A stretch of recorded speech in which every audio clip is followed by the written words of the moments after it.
Assalamualaikum warahmatullahi wabarakatuh. Kali ini kita akan membahas terkait dengan perikatan audit, risiko audit, penetapan materialitas, dan International Standard on Auditing. Untuk membahas ini, kita akan coba merefer ke Atlas atau Audit Tools and Link Archive System yang dirancang oleh Kementerian Keuangan melalui P2PK. Ini sangat bagus sekali, baik untuk praktik audit, untuk simulasi audit, maupun untuk menjelaskan beberapa hal terkait dengan auditing.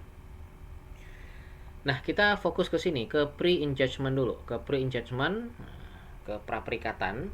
Nah, jadi mungkin secara sederhana akan kita sampaikan seperti ini, bahwa sebelum kita memutuskan untuk menerima sebuah perusahaan menjadi klien kita apa tidak, maka tentu kita harus pertimbangkan kira-kira risikonya gimana ini. Kita harus ukur dulu.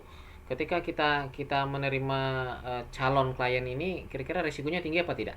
Nah, mungkin dengan dianalogikan dengan yang sederhana adalah nanti kalau seandainya suatu klien kita terima tanpa pertimbangan, jangan-jangan nanti kerjanya tidak berkesudahan. Artinya sulit sekali mengaudit laporan keuangan klien tersebut. Mungkin datanya tidak lengkap, mungkin ada pembatasan ruang lingkup, mungkin datanya dari awal sudah tidak jelas, dan seterusnya. Itu merupakan risiko tinggi bagi auditor. Kenapa? Karena bisa jadi memakan waktu lebih lama, akan memakan biaya lebih tinggi, dan seterusnya.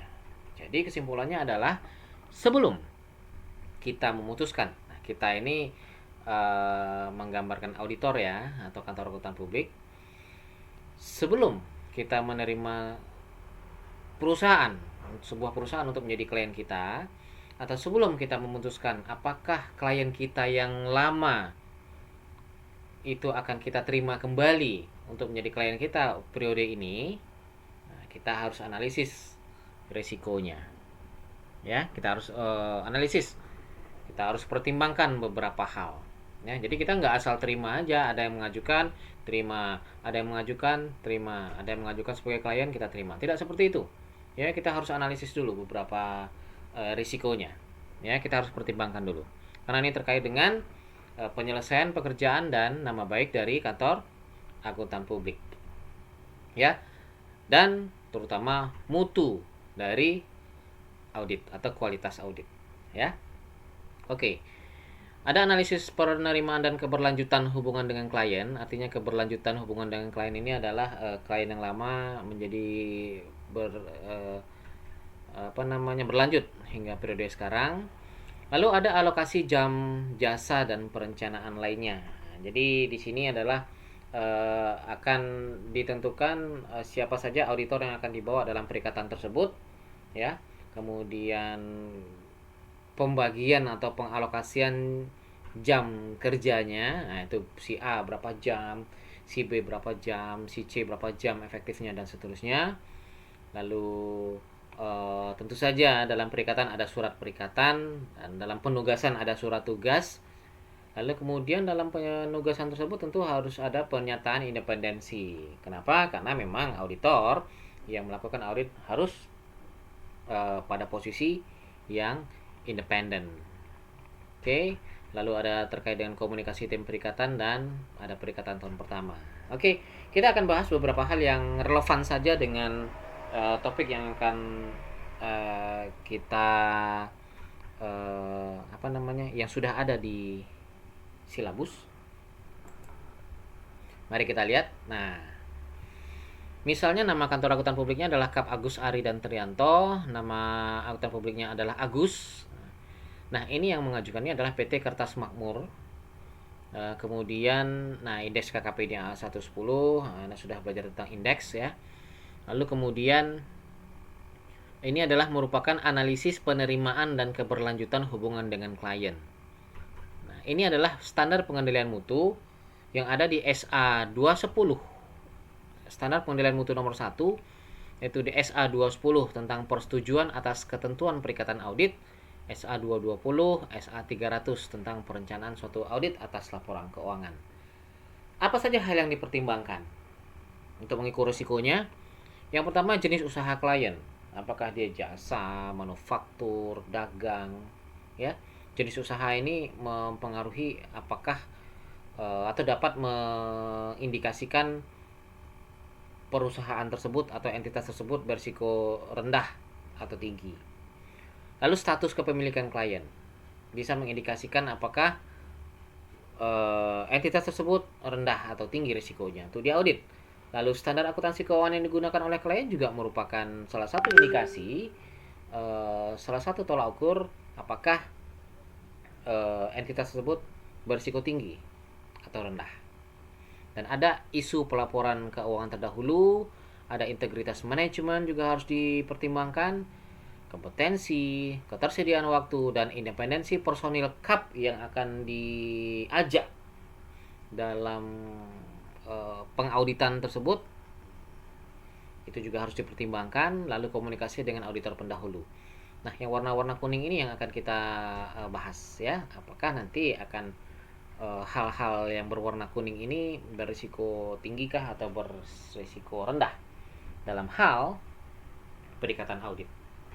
Mari kita lihat isu perlaporan terdahulu. Isu perlaporan keuangan terdahulu ini merupakan atau ada pada SA perwujudan dari SA 210, SA 220 dan SA 300 tentang perencanaan, pengendalian mutu dan persetujuan. Nah, apa saja? Di sini kita lihat bahwa pertanyaan tidak terlalu banyak di sini. Nah, yang pertama adalah apakah terdapat isu mengenai kelangsungan usaha yang terjadi? Nah, di sini jawabannya tidak. Apakah terdapat isu? Apakah terdapat isu pada yang disajikan dalam catatan atas laporan keuangan, atau apakah ada isu tentang kelangsungan usaha yang disajikan pada opini auditor sebelumnya? Ya, ada atau tidaknya isu tadi itu akan mendorong, akan menuntun auditor untuk menyimpulkan sementara bahwa poin ini berisiko tinggi apa tidak. Lalu apakah terdapat isu mengenai restrukturisasi keuangan? Auditor harus tahu informasi ini. Ya, ketika ada isu restrukturisasi keuangan, bisa dikatakan untuk poin ini perusahaan calon klien berisiko tinggi untuk diaudit. Apakah terdapat isu mengenai penyajian kembali atas laporan keuangan? Ya atau tidak? Kalau ya berarti berisiko tinggi. Apakah opini auditor periode lalu? Jika ada nih, artinya jika calon klien kita pernah diaudit dan opininya selain wajar tanpa pengecualian, apakah ada yang seperti itu? Nah, ketika calon klien kita pernah diaudit oleh auditor dan opininya selain wajar tanpa pengecualian, itu salah satu indikasi bahwa untuk poin itu risikonya tinggi untuk diaudit. Oke. Nah, berikutnya tentang integritas manajemen. Nah, integritas manajemen artinya adalah ini memenuhi SA 210, 220 dan 300 juga. Nah, pertanyaannya yang harus dipahami oleh auditor adalah apakah terdapat reputasi buruk pada pribadi dan bisnis dari pemilik utama? Ini terkait dengan reputasi pemilik. Ya. Reputasi pemilik, reputasi manajemen kunci, dan atau orang-orang yang bertanggung jawab atas runningnya, atas tata kelola dari usaha klien. Ya. Apakah terdapat ketidakwajaran sifat operasi klien, termasuk praktik bisnisnya? Nah, di sini hasil analisisnya hanya ya dan tidak saja. Nah, ketika jawabannya ya atau tidak, maka Anda sebagai auditor diharapkan bisa mengambil kesimpulan apakah risiko pada poin ini tinggi atau rendah. Misalnya, apakah terdapat informasi yang kurang baik berhubungan dengan perilaku pemilik utama? Ini perilaku pemilik utama menjadi salah satu pertimbangan juga. Ya, manajemen kunci kah? Atau pihak yang bertanggung jawab terhadap tata kelola perusahaan. Apakah klien secara agresif berusaha menekan fee jasa profesional KAP serendah mungkin? Nah, ini dia. Anda harus mendapatkan informasi ini juga. Apakah manajemen atau calon klien kita ini pernah atau dia pernah melakukan atau tabiatnya itu menekan, selalu melakukan tekanan-tekanan untuk meminimalisir fee jasa kantor akuntan publik. Ini menjadi pertimbangan bahwa ini berisiko tinggi apa tidak pada poin ini. Apakah terdapat indikasi terjadinya pembatasan ruang lingkup pekerjaan yang tidak wajar? Nah, ini dia. Ketika jawabannya ya, artinya ketika terdapat indikasi adanya pembatasan ruang lingkup, maka itu akan berisiko tinggi bagi auditor. Kenapa? Auditor itu harus memiliki keyakinan yang memadai untuk memberikan pendapat. Harus betul-betul yakin. Harus mengumpulkan bukti yang cukup. Ya, bisa jadi cukup, bisa jadi banyak, ya, tergantung justifikasi dari auditor.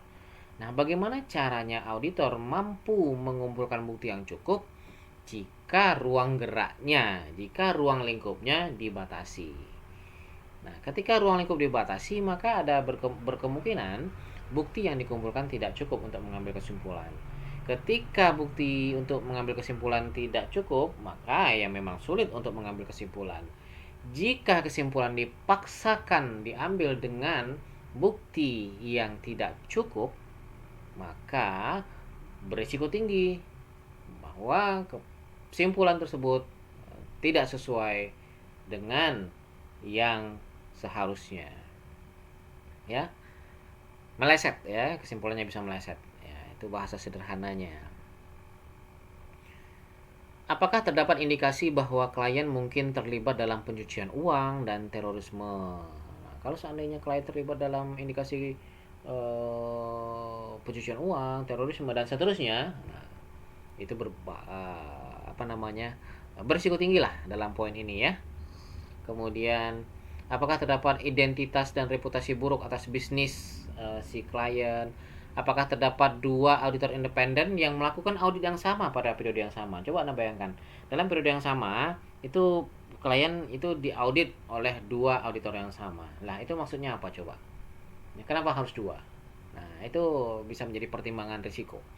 Kemudian, apakah terdapat alasan yang tidak wajar atas penunjukan dan penggantian KAP sebelumnya? Ketika terjadi penggantian KAP, mungkin sebelumnya diaudit oleh KAP ABC. Nah, tahun sekarang diaudit oleh kita, menjadi calon audit kita, auditor kita. Itu kita harus memperoleh informasi kira-kira apa alasan penggantian auditor. Wajar apa tidak pergantiannya? Oke, ada mungkin pergantian auditor dari sebelumnya ke sebelumnya lagi, dari ABC ke CDE. Itu kira-kira kenapa mereka melakukan penggantian auditor? Wajar nggak pergantiannya?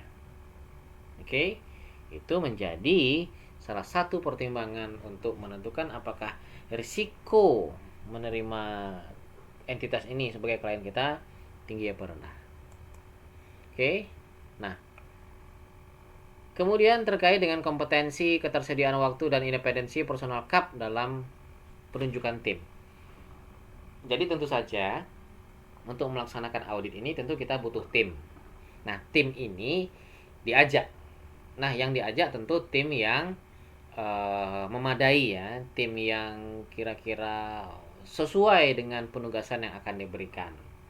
Baik dari sisi kompetensinya, dari sisi independensinya, dari sisi ketersediaan waktu dan seterusnya. Nah, di sini misalnya daftar personel di KAP ini kita ada 10 orang nih, ada mulai dari Agus sampai Gary. Nah, nggak mungkin ke 10-10-nya itu mengaudit satu entitas ini, ya. Tentu kita akan sesuaikan siapa dengan proses bisnis yang ada, dengan kondisi klien yang ada sekarang ini, calon klien yang ada sekarang ini, kira-kira siapa saja yang bisa melakukan audit, ya. Oke. Nah, mari kita lihat analisis kompetensinya. Kita lihat.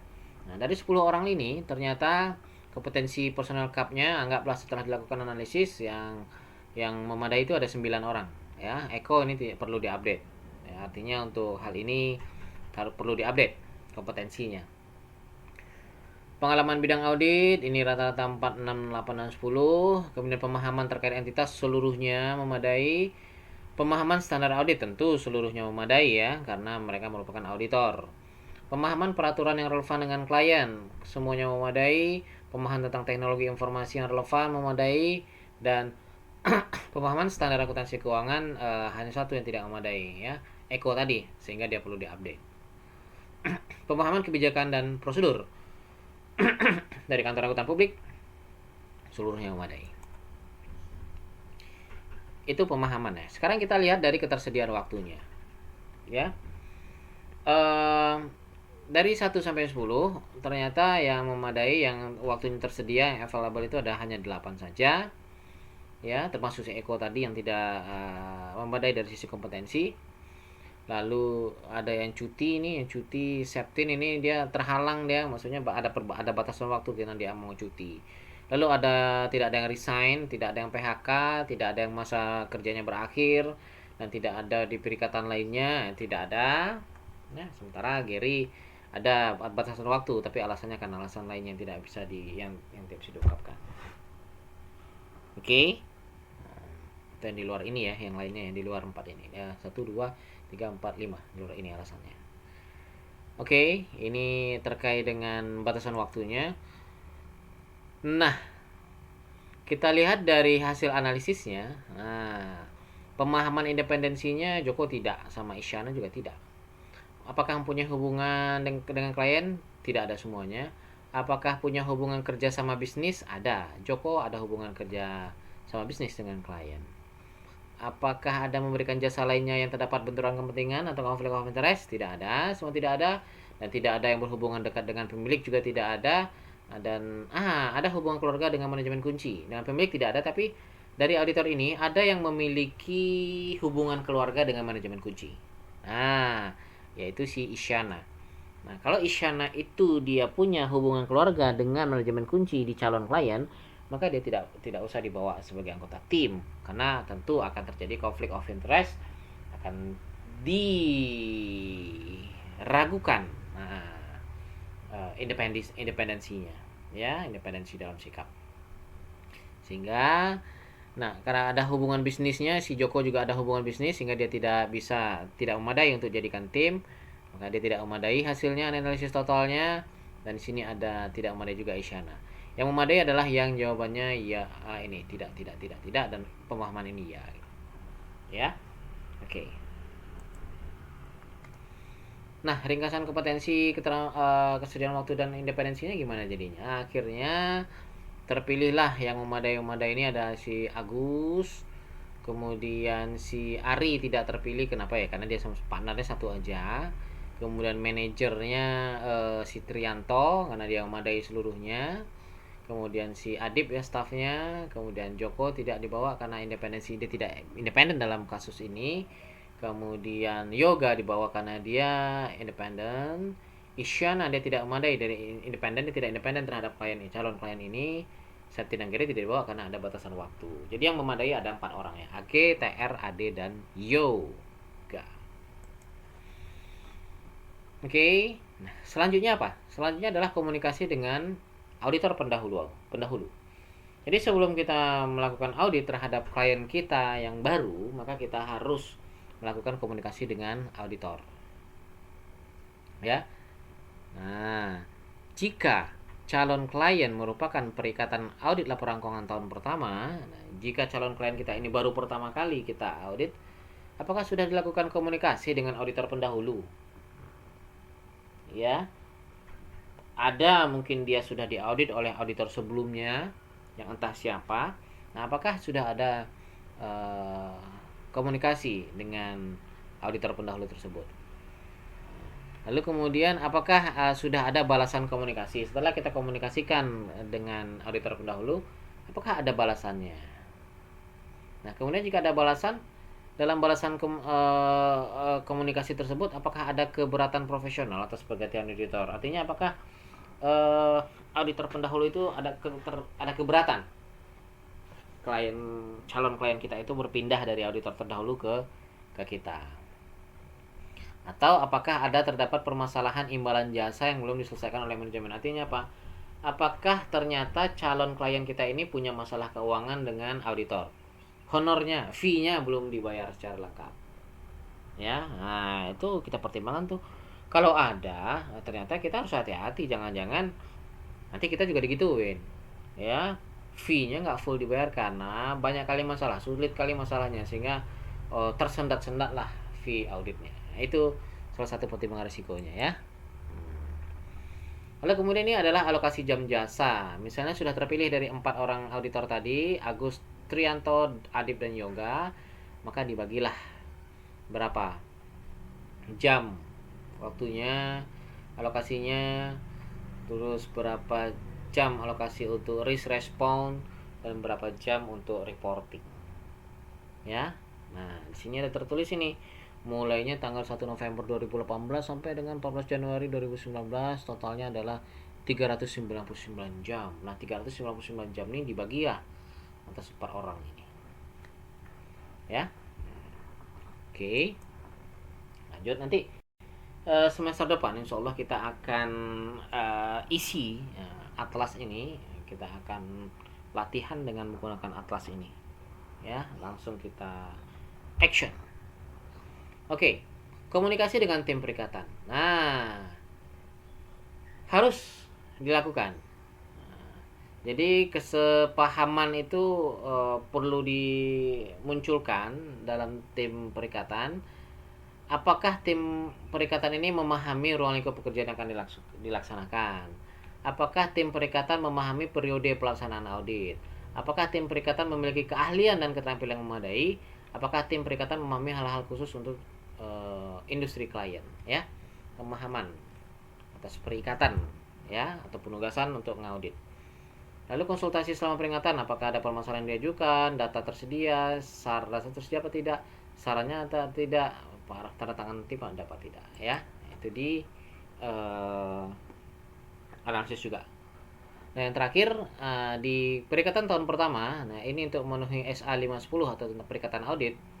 Nah, maka yang harus dipertimbangkan itu adalah ini, bahwa membaca laporan keuangan terkini dan laporan auditor terdahulu jika ada untuk informasi yang relevan dengan saldo awal. Ini harus dilakukan ini, ya. Lalu, apakah terdapat review atas kerja auditor pendahulu jika laporan keuangan tahun lalu telah diaudit? Jika calon klien kita ini telah diaudit oleh sebuah kantor akuntan publik sebelumnya, maka kita harus lakukan review dan lakukan evaluasi apakah prosedur audit dalam periode berjalan itu menyediakan bukti audit yang relevan dengan saldo awal, ya. Kemudian lakukan prosedur audit spesifik untuk memperoleh bukti yang terkait dengan saldo awal. Apakah terdapat bukti audit yang cukup, yang tepat saldo akhir periode lalu dan benar dipindahkan kepada periode berjalan. Lalu apakah terdapat bukti audit yang cukup? Kemudian apakah saldo awal mengandung salah saji material? Nah, ketika saldo awal itu saja sudah mengandung salah saji material, ini artinya risikonya relatif cukup tinggi untuk diaudit. Oke. Ini adalah merupakan end of part 1 untuk pra perikatan atau untuk perikatan audit. Kita lanjutkan di sesi berikutnya. Assalamualaikum warahmatullahi wabarakatuh.